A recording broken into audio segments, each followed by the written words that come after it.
Here's one interesting problem you'll run into if you decide to skip the outline entirely.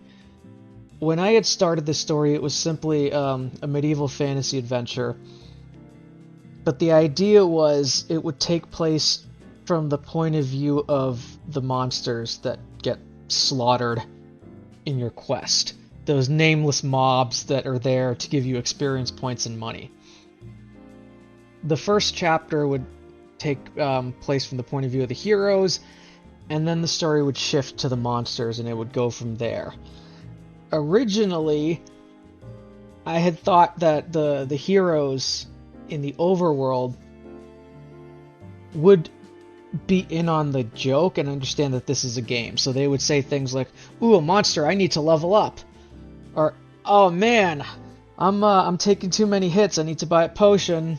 Yeah, so if I have 20 tech, so he's literally doing the math in the middle of the battle to determine if he can use a special attack called Sweeping Strike. Halfway through the first few chapters, I changed my mind and I decided I want it to be a story where,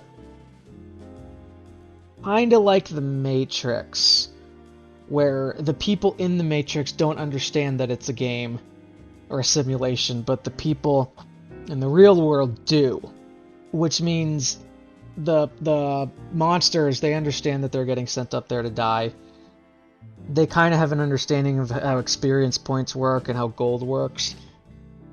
But I decided that the heroes should not understand that they're in a video game, essentially.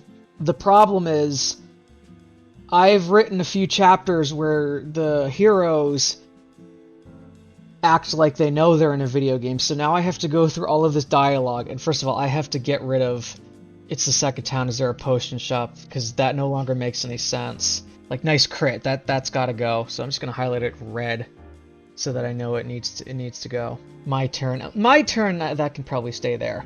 The whole, but we only have 2 turkey legs, so they're talking about healing, and that's gotta go. Sweeping Strike. I'm still gonna keep, the video game tropes where everybody fights and takes their turns one at a time, and the people who's not up turn, the people whose turn isn't, just sort of wait there patiently. The thing I want to try to establish now is that there's controlled battles where the monsters are sent from, we'll call it the underworld, but it's basically Monster World. They're sent up to face the heroes, and anything that happens within the context of this battle happens video game style. And the characters, the heroes, don't even realize what's going on. They don't really see anything or think anything of the fact they're, attacking these nameless monsters in the field. But there doesn't seem to be any bloodshed. They don't feel anything when they kill these monsters. In contrast to the first chapter, which is prologue right now, where there was an invasion. Now that happened outside of the context of these planned random encounter battles, so this is more realistic. The enemies don't just stand there and wait for you to take your turn. Most of the early chapters are going to be from the point of view of the monsters, but slowly it shifts so that the heroes take center stage, and then eventually these two worlds collide. But right here, Kobold 1 says, "Of course that crits me." I'm gonna leave that in there because I want the monsters to kind of understand that this is a video game. That leads me to another problem. Why are the monsters okay with being sent up to an overworld just to die and to come back down? And I do try to explain this throughout the story. But eventually, some of the monsters start to question this arrangement. Yeah, and here it's literally like a robotic voice. "Prepare for random encounter," and then they get sent up there. One of the characters starts to notice, "Hey, didn't I just fight the same monster twice?" And I think at this point I started to change my opinion of where I wanted the story to go. That's one of the problems with doing a no outline run of a story, is if I had sat there and outlined this whole thing, I would have figured that out, the direction I wanted the story to take, before I started making substantial progress in the writing. So the whole thing about now I have to comb through all this stuff it wouldn't really be a problem because I wouldn't have written all of this yet. It's not that big of a deal now because it looks like I made this change from the heroes knowing what's going on to not knowing what's going on pretty early in the process. So there may be only a couple chapters where I have to change a few lines of dialogue and add more stuff. Here's another problem I noticed when I was doing a no outline run, is near the end of the prologue, their goblins attack and the rogue finds a map, and it has the insignia of this character called Pretender. And okay, so what I was thinking of was, okay, the Pretender, and if you don't know, Pretender is basically the second in line to the throne. So the guy who would be the heir if the heir dies. That's a problem if you have a lot of pretenders, because let's say you have two sons. The older son's going to inherit the kingdom. Well, the younger son's going to sit there like, hey, if I kill this guy, I get a kingdom. So that's what originally they were thinking of, the heroes were thinking, is, wait a minute, there's a duke, but the duke has a brother or relative or something who was a pretender. Now, the pretender who didn't end up inheriting the duchy left. He went away. And wait a minute, he came back. He wants to say, no, he should have been the rightful heir to the duchy, and therefore he should be the duke. And I thought, okay, that's an interesting way to tie this whole story together. So let's do a little test. Do a quick search for Pretender. So Pretender left Duke's Court years ago. And then all the way in chapter 33, page 99 out of 101, that's the next time Pretender is mentioned. And the reason it's in this notes is because 30 minutes ago, I realized, oh, this whole thing was supposed to be about the Pretender to Duke's throne. I completely forgot about that subplot, and it was never mentioned again. So I have to make sure that near the end of the story, it gets mentioned, or somewhere it gets mentioned, because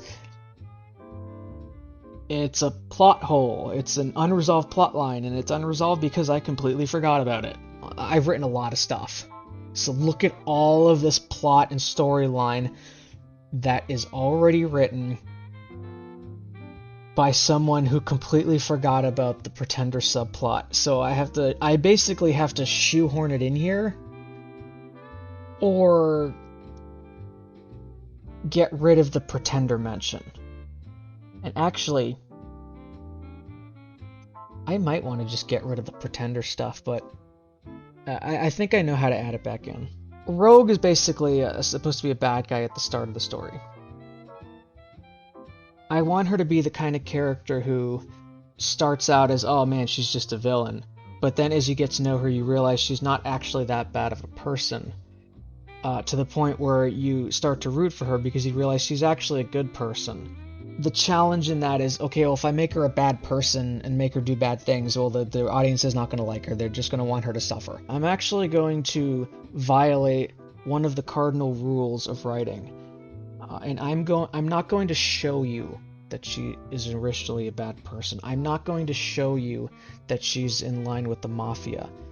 I'm not going to show you that she's an assassin. I'm going to tell you these things. And then I'm going to show her doing good things. The reason I'm doing that, well, let me back up. The reason you want to show, not tell, is because when you show, things are more powerful, things are more impactful. It doesn't mean much if I just pull out a piece of paper and start reading you facts about something. It's the difference between watching a movie and reading the Wikipedia article of the movie. But here, I need to explain that she's a bad person so I can set up her, redemption arc. But I don't really want the bad things to be impactful. So instead, I'm just going to tell you about them. I think it'll help the reader give the character the benefit of the doubt. Because, okay, well, people are saying stuff about her. Anyone can say anything about her. I haven't seen her do these things. So, maybe she didn't do these things, or maybe she had a reason to do these things. I don't know. All I know is I'm seeing her do good things. and I'm being told she does bad things. So I'm gonna root for her because what I see overrides what I'm told. I wanted to have this intense scene where she meets up with the guy who owes the mafia money, and she's there to basically kill him. And during this conversation, the goblin attack occurs on the homeland, which is called Homeland for now. I haven't thought of a name for it. I'm just telling you she's an assassin. I'm not showing her being an assassin. So, okay, well, this one little mention is kind of doesn't really have much weight to it, which is the point. I don't want it to have weight to it. So when she actually does something, she ends up basically taking out some goblins that are charging and trying to kill them. Eventually some guards come and they find her, and the guards are like, oh nope, I know this girl. She's a bad person, we need to arrest her. And then the guy she was going to kill, who she ended up saving, sticks up for her. The main guard finds a pendant with the family's logo on it, which I thought was a cool thing at the time, but as I'm filming this, I am starting to realize, why would you wear a pendant that identifies the crime family you're a part of? I don't think I really have to resolve that, because right here she's recognizable as a member of the family, so I'm just gonna go ahead and let that slide. It's kind of like Hitman when you wear the stupid barcode on the back of your head and you've got the agency logo emblazoned on your suitcase and on all the weapons. What I want to do, and I haven't done this yet, is I want like everyone to hate this girl, because I want her to be the kind of character that she just refuses to trust anybody. And it seems like she has good reason not to trust anybody, but she's sort of holding herself back, and that's one of the things that she overcomes through this story, is she learns to trust people. And eventually, by trusting people and doing the right thing, she does become a hero. I think that's pretty cool. But I got to establish where she is. I have to establish that she is a villain. She is a criminal who's only out for number one, before I can move her toward becoming a hero. I'm actually wondering how much this draft will change from the final cut when I finally do get this finished. But I thought it would be a pretty interesting idea to just do like a video diary of my progress in editing this story. So hopefully this is interesting. And as always, thanks for watching till the end. Hope to see you next time. Thank you.